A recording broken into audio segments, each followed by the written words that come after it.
భక్తుడు వెంకటేశ్వర స్వామి పైన. ఆయన ఒక కంపెనీ పెట్టాలనుకున్నాడు, కంపెనీ పెట్టాడు, సక్సెస్ అయ్యాడు. ఆ కంపెనీ అమ్మాడు, 60% అమ్మాడు.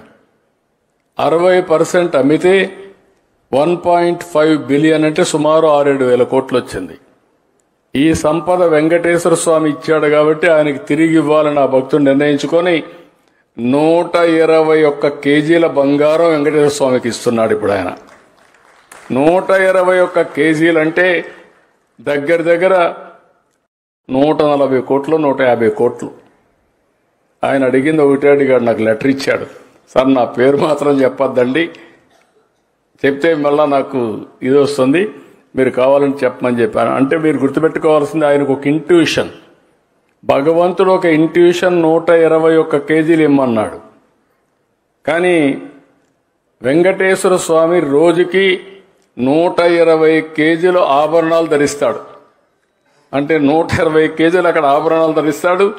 భక్తుడికి 121 కోట్లు ఇమ్మన్నాడు.